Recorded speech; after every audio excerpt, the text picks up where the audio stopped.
সাজিয়ে গুজিয়ে দে মজনী তোরা, সাজিয়ে গুজিয়ে দে।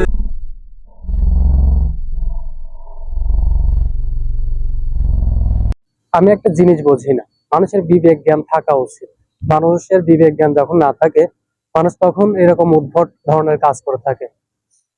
কাপল ব্লক করবি ভালো কথা কর, কিন্তু কাপল ব্লকের নামে ভিউ ব্যবসা করবি, এটা মেনে নেওয়া যায় না। একটা সন্তান শুরু থেকে শেষ পর্যন্ত যেসব কীর্তি করছস, মানুষ দেখে মানুষ থুথু ফেলে নাই, এটা তোর সৌভাগ্য।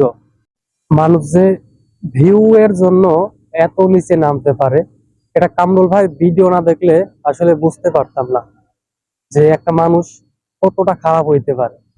তার নিজের সন্তান মারা গেছে, সেটা নিয়েও সে ভিডিও মেক করছে, তার নিজের আইডিতে পোস্ট করছে। কি বলবো ভাই, আসলে ওমর ভাই ঠিকই কাজ করছে।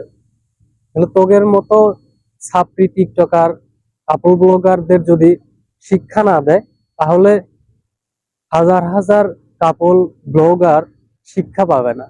জানো না, এখন তো জিনিয়াদের সিজার হবে, আর এখনই ওরে ওটিপিতে নিয়ে যাবে। কি একটা অবস্থা, মানে হসপিটালে গিয়েছে, হসপিটালে গিয়ে পর্যন্ত ব্লগ ভিডিও বানাইছে, কাপল ব্লগ চোদাও।